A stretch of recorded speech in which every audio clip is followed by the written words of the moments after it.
Les Belgian Timber Construction Awards consistent en le premier prix belge de la construction bois. Il y a 5 catégories. Le bâtiment résidentiel, le bâtiment non résidentiel, l'habitat groupé, l'extension et la surélévation.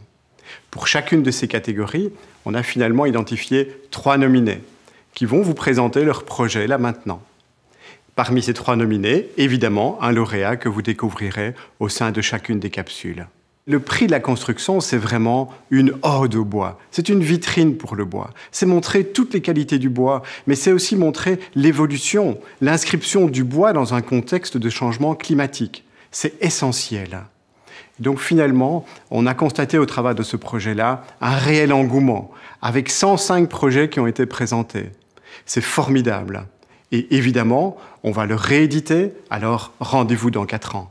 Bonjour, je suis Olivier Bastin et j'étais président du jury du Belgian Timber Construction et nous avons eu un grand plaisir de découvrir une belle quantité de projets et la tâche fut franchement difficile de faire un choix dans les lauréats tant on a découvert des vrais bijoux d'architecture.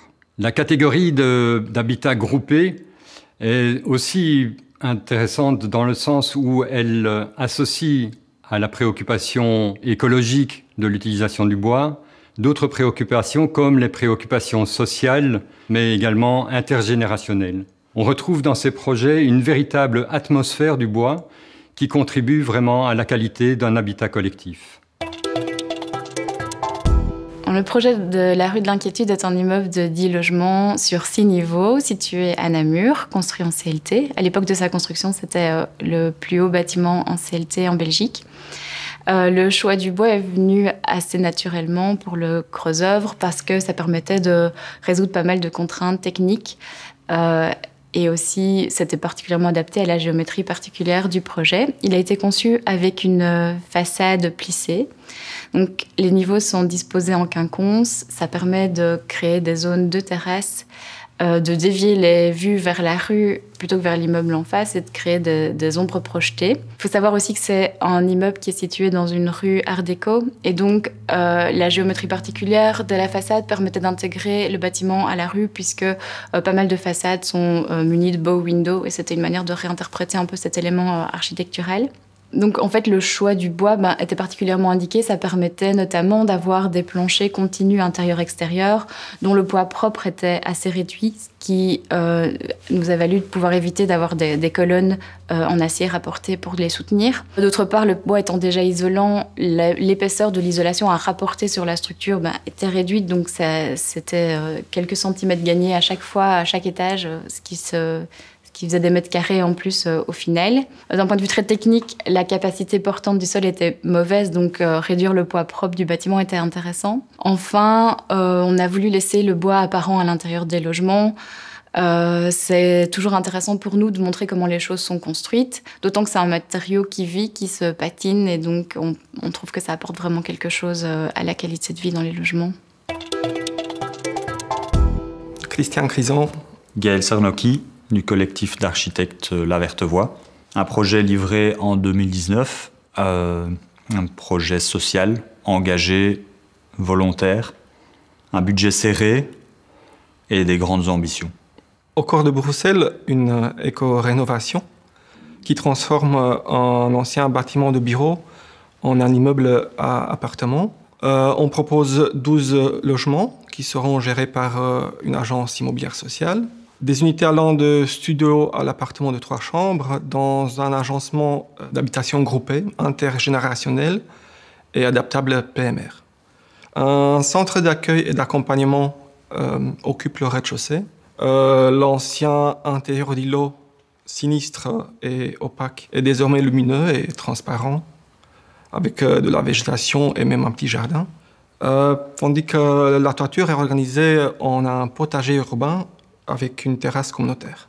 Du bois, du liège pour sa chaleur, de l'épicéa pour sa légèreté, du Douglas pour sa résistance, du vieux bois à récupérer, de la cellulose, chic et pas cher, de la fibre de bois discrète, du mélèze de Roumanie, du robinier pour frimer et du chêne pour la mémoire. Le bois est un matériau proche de l'être humain. Son harmonie rayonne et inspire. Et laisse derrière lui, dans le projet, une énergie qui rejaillit au profit des habitants, des visiteurs et de la ville. Je m'appelle Stéphane Moutuil du bureau DXA et nous avons été approchés pour réaliser un bâtiment en bois. On a quand même des constructions bois réalisées depuis 2005 en structure bois mixte béton-bois ou bois uniquement. Et là, pour cet immeuble de 17 logements et d'un espace communautaire qui s'appelle le projet Perle, qui est situé à Molenbeek, le maître d'ouvrage voulait vraiment qu'on utilise du CLT. C'était notre première expérience en CLT, mais on a réalisé ça avec énormément de joie. Parce que finalement, avec un long temps de préparation qui est nécessité de faire une maquette précise, comme en BIM, on est arrivé à un modèle 3D que nous avions réalisé, là, le chantier en amont.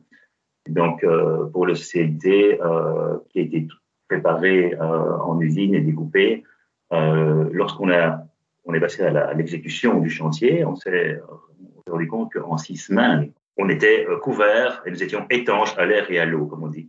L'autre avantage de cette réalisation, c'est que nous avons un chantier quasiment sec et donc après une réception provisoire, on peut y loger immédiatement. Et le but de ces logements-là avec une vocation assez sociale parce que ce sont des investisseurs privés qui vont mettre à disposition d'une agence immobilière sociale un bien pendant 10 ans ou 15 ans pour des gens qui en ont bien sûr besoin ou qui réapprennent à habiter dans des logements. Voilà. Le bois a été extrêmement conservé en aspect intérieur et en façade, le bois est resté tout à fait apparent dans les logements. Et on est à 1 185 € le mètre carré et on est à 22% de la structure bois par rapport au coût total. Donc, le bois n'est pas plus cher qu'un autre principe constructif. Le projet sélectionné est un projet de transformation de bureaux en 12 logements qui vont être gérés par une agence immobilière sociale. Donc il est particulièrement intéressant dans le sens où à la fois le bois est utilisé comme un vecteur bien mis en œuvre, comme une sorte de lecteur des espaces, mais également comme une sorte de fil rouge qui nous mène jusqu'au toit où on trouve un lieu d'utilisation collective. Le projet sélectionné est le projet Muck Casa Viva des architectes Christian Crisan et Gaël Cernocchi, faisant partie du collectif d'architectes La Vertevoie.